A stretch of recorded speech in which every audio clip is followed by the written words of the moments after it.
Hey, so wanted to provide an update. I haven't posted anything in a week or so.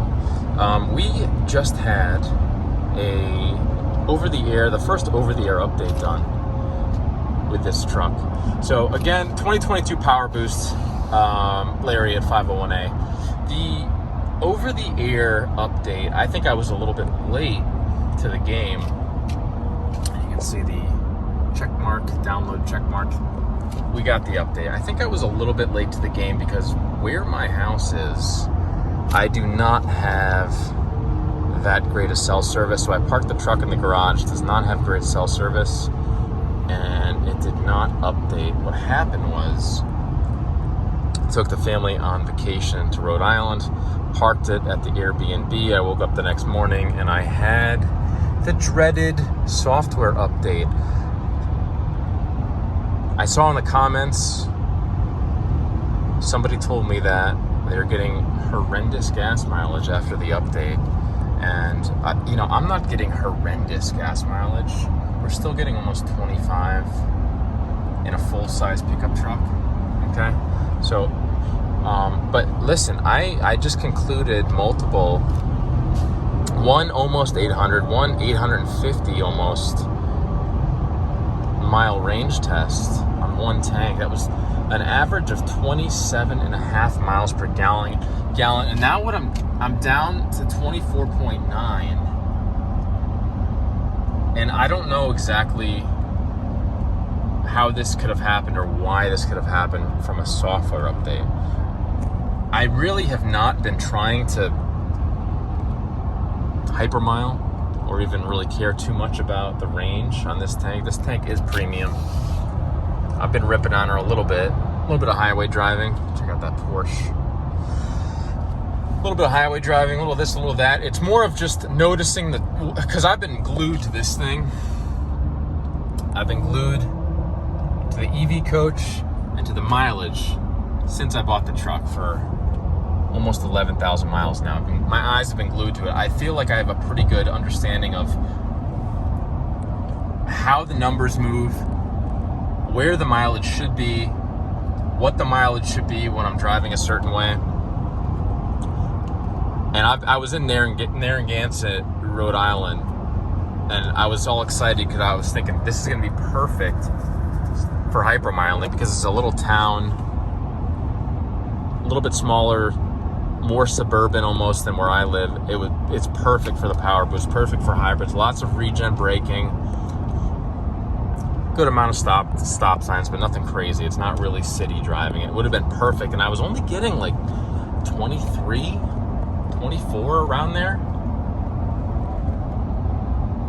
And the other thing was I had the family in the truck. I had it loaded. I don't know how much of a difference that makes, an extra 500 pounds or so, 600 pounds of luggage and people.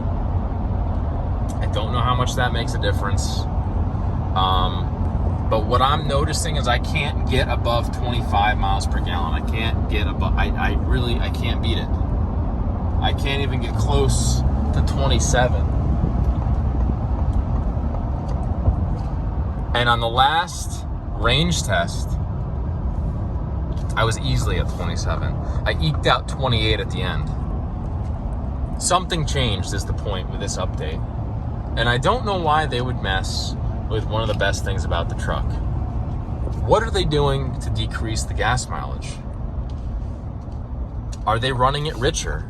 Did they have to run it richer? Was it running too lean? Were they seeing problems with motors coming in with lean conditions? I have no idea. I'm not a mechanic. I'm not an engineer.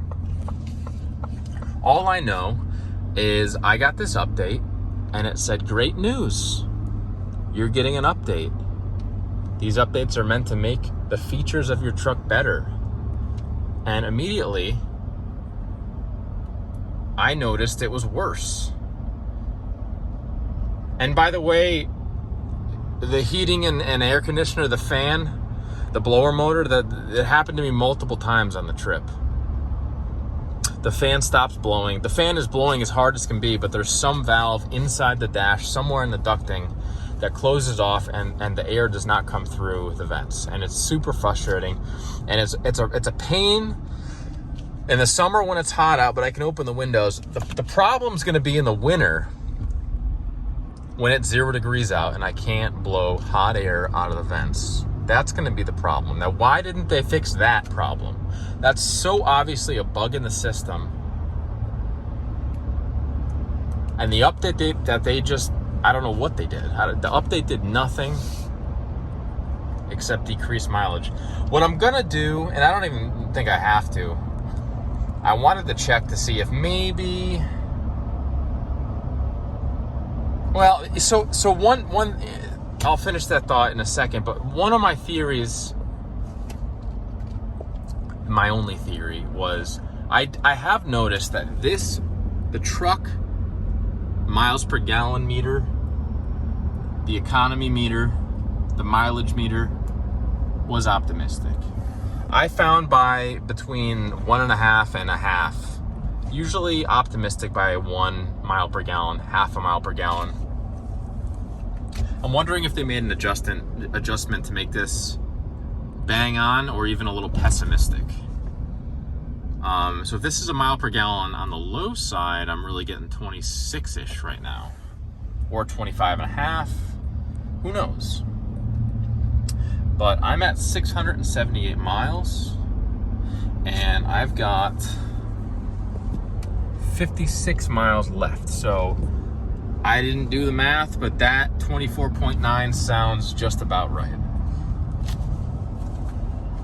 So they may have adjusted the miles per gallon. I don't know. Kind of an odd thing to adjust, though. Why would they tweak that? Out of all the things they could have fixed, they could have improved. Has anybody else noticed this with the over-the-air update? Has anyone noticed an improvement? Have all you people that have been complaining that you can't get the trip meter on the center screen, does that now appear after the update?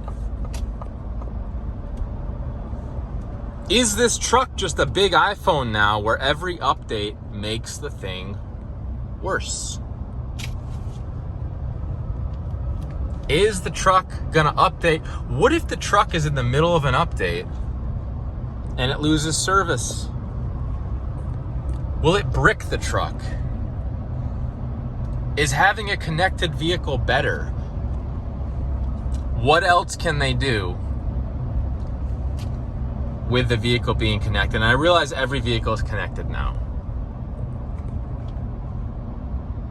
But say theoretically in the future, I get too many speeding tickets. Can they, with an over-the-air update, limit how fast my truck can go?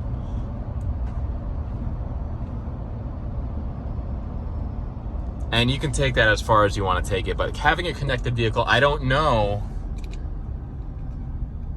Is that cool? Why couldn't we just, if the truck needed an update, why couldn't we just go to the dealer and update the truck? Why would the truck need an update? What are they updating? I don't know. All these features, Alexa, all this crap. I use Apple CarPlay, and I don't need anything else.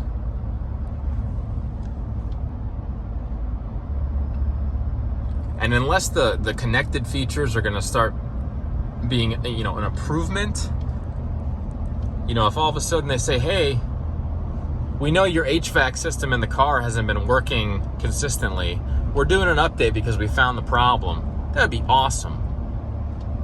That would be awesome.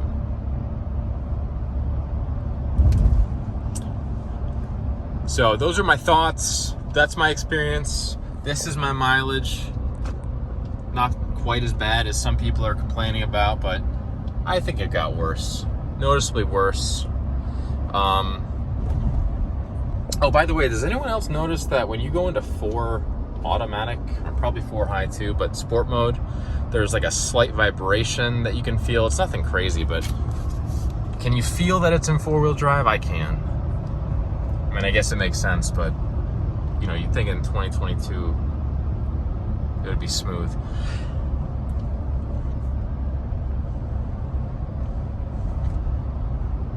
I haven't been up this late in a long time. I'm usually in bed by 7, so I figured I'd film a video on my way home.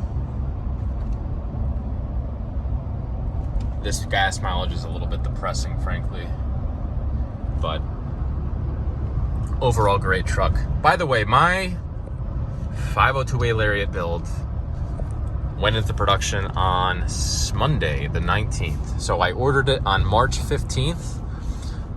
April, May, June, July, August, September. It took 6 months to enter production.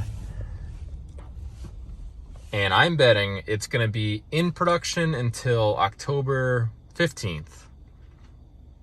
And it's not going to get shipped till November 1st. That's what I'm betting. We'll see what actually happens.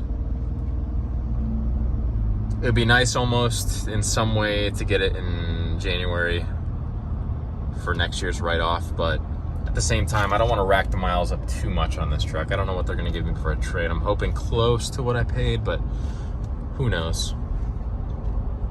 All right, I'm going to sign out for now. Let me know if anyone else had that experience with the update, or if anyone has any insight on the update, my HVAC problems, anything else. Talk to you later.